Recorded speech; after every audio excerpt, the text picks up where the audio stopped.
গোলাবাড়িতে সিপিআইএমের ডাকে প্রকাশ্য সমাবেশে জনসমুদ্র। তৃণমূলের দুর্নীতি ও বিজেপির বুলডোজার রাজনীতির বিরুদ্ধে সরব নেতৃত্ব। উত্তর 24 পরগনার হাড়োয়া বিধানসভার অন্তর্গত বারাসাত 2 ব্লকের তাঁতপুর অঞ্চলের গোলাবাড়ি হাই স্কুল মাঠে রবিবার 8 জুন 2026 সিপিআইএমের বারাসাত 1 ও 2 নম্বর এরিয়া কমিটির উদ্যোগে এক প্রকাশ্য সমাবেশ অনুষ্ঠিত হয়। বিকেল 4টে থেকে শুরু হওয়া এই সমাবেশে বিপুল সংখ্যক সাধারণ মানুষের উপস্থিতিতে মাঠ কার্যত জনসমুদ্রে পরিণত হয়।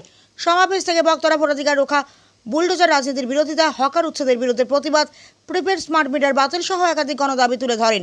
পাশাপাশি রাজ্য ও দেশের বর্তমান রাজনৈতিক পরিস্থিতি নিয়ে নিজেদের অবস্থান স্পষ্ট করেন। সবাই উপস্থিত ছিলেন রাজ্য সিপিআইএম নেতা শতরূপ ঘোষ, পলাশ দাস, আহমেদ আলী খান, ইমতিয়াজ হোসেন, কুতুবুদ্দিন আহমেদ, সোমা দাস, সালাউদ্দিন শাহ আলম সহ দলের অন্যান্য নেতৃত্ব। বক্তারা তাদের বক্তব্যে রাজ্যের 15 বছরের তৃণমূল কংগ্রেস সরকারের বিরুদ্ধে দুর্নীতি, স্বজনপোষণ, জনবিরোধী নীতির অভিযোগ তোলেন। একই সঙ্গে বিজেপির বুলডোজার রাজনীতি সমালোচনা করে গণতান্ত্রিক অধিকার ও সাংবিধানিক মূল্যবোধ রক্ষার আহ্বান জানান। সমাবেশে উপস্থিত সাধারণ মানুষের অংশগ্রহণ ও উৎসাহ সিপিআইএম কর্মী সমর্থকদের মধ্যে নতুন উদ্দীপনা সঞ্চার করেছে বলে দলীয় নেতৃত্বের দাবি।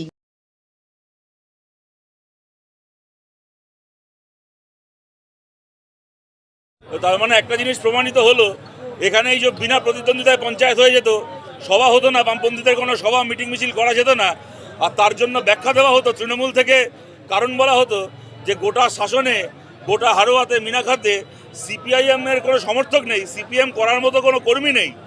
সেইটা যে সত্যি কারণ ছিল না, কারণ ছিল সন্ত্রাস। এখানে আমাদের মিটিং করার জন্য, মিছিল করার জন্য, সমাবেশ করার জন্য, পঞ্চায়েতে লড়াই করার জন্য এখানে আমাদের নেতা কর্মী সংগঠকের অভাব ছিল না। পুলিশকে কাজে লাগিয়ে সন্ত্রাসের জন্য আমরা এতদিন করতে পারিনি, এইটা প্রমাণিত, এইটা আপনারা দেখছেন। কিন্তু এইটা আপনাদেরকে বলছি যে সময়টা হয়ে গেছে।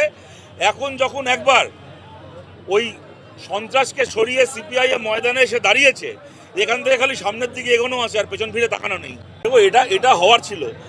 গোটা পশ্চিমবাংলা আমরা এই কথা বলেছিলাম, তৃণমূল কংগ্রেসের নেতাগুলো এত পাপ করে বসে আছে, ওরা এত রকমের কেস খেয়ে বসে আছে, এবং এরা কেউ মানুষকে ভালোবেসে রাজনীতি করে না, এরা ধান্দার জন্য রাজনীতি করে। আমরা বলেছিলাম যদি কোনোদিন এদের গণেশ উল্টায়, তাহলে সবার আগে বিজেপির পায়ে গিয়ে এরা ডাইভ দেবে, নাহলে এরা জেলের বাইরে থাকতে পারবে না।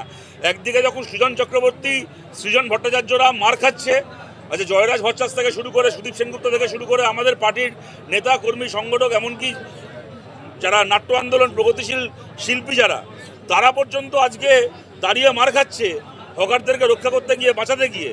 সেই সময় তৃণমূল কংগ্রেসের 20 জন এমপি আপনারা দেখছেন দিল্লিতে গিয়ে এখন মুচলেখা লিখেছে যে আমরা এনডিএতে সামিল হতে চাই, আমরা বিজেপির পাশে থাকতে চাই। এই অমানুষগুলো, এই বাদুরিয়া, হাড়োয়া, মিনাখা, আজকে এখানকার যিনি এমপি নির্বাচিত হয়েছিলেন তিনি মারা গেছেন, কিন্তু পাশের কেন্দ্র বারাসাতের যিনি এমপি, সে আবার ওই মিটিংয়ে ছবি তুলেছে। যখন বাকি এমপিরা বলছে যে ছবি তুলছেন কেন, বলছে অমিতজিকে পাঠাতে হবে। আর এই দালালগুলো, এই কাকলি ঘোষের মতো দালালগুলো ভোটের সময় এখানে এসে বলেছিল আমাকে ভোট দাও যাতে বিজেপির বিরুদ্ধে লড়তে পারি, বামপন্থীদেরকে ভোট দেবেন, আমাদেরকে ভোট দিলে আমরা বিজেপির বিরুদ্ধে লড়বো। সুতরাং এত চোরচিটিংবাজদেরকে দিয়ে বিজেপির বিরুদ্ধে লড়াই হয় না।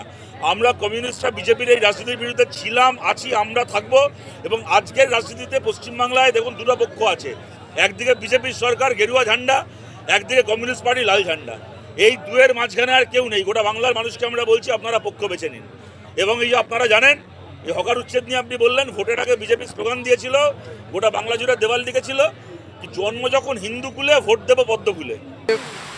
প্রশাসনকে দিয়ে এবং তারা গুন্ডা মস্তানকে দিয়ে 2011 সালের পরিবর্তনের সরকার আসার পরে বিরোধীদের এখানে কোনো মিটিং মিছিল থেকে শুরু করে এখানে ভোটের সময় যে কোনো ভোট, পঞ্চায়েত ভোট, আপনার বিধানসভা ভোট, লোকসভা ভোট, কোনো ভোটই ভোট দিতে তা বিরোধীদের ঝান্ডা পর্যন্ত মারা যাবে না, কোনো মিছিল মিটিং করা যাবে না। আজকে এই সরকারের পতন হওয়ার পর তাসের ঘরের মতো ভেঙে পড়েছে, কারণ এই দলটার মধ্যে চোর জোচ্চোরা ছিল। স্বাভাবিকভাবেই তারা লুটপাট করার জন্যে ক্ষমতাটা দখল করে রেখেছিল। কোটি কোটি টাকা এই শাসন অঞ্চলে, ভেড়ির টাকা, মাটি চুরির টাকা, নানানভাবে পঞ্চায়েত সমিতি, সমস্ত জায়গায় কাটমানি, তোলাবাজি বিভিন্নভাবে যে খেত, তার জন্যে এই মস্তান বাহিনী এখানে বিরোধীদের, বিশেষ করে সিপিআইএমের ঝান্ডা বাঁধা যেত না, কোনো তর্ক করা যেত না। আজকে এই সরকারের পতন হওয়ার পরে মানুষ স্বতঃস্ফূর্তভাবে, অত্যাচারিত মানুষ, যারা কথা বলতে পারতো না, যারা ভোট দিতে পারতো না, সেই সব মানুষ তারা এখন বেরিয়ে পড়েছে এবং লাল ঝান্ডার নিচেই তারা জমায়েত হচ্ছে। আমরা এখানে দাবি রাখছি যে এই আজকে যে পরিস্থিতি তৈরি হচ্ছে, যে সরকার এসছে, আপদ গেছে কিন্তু বিপদ এসছে। আমরা বারে বারে বলেছি যে তৃণমূল এবং বিজেপি এই দুটোইকে সরাতে হবে।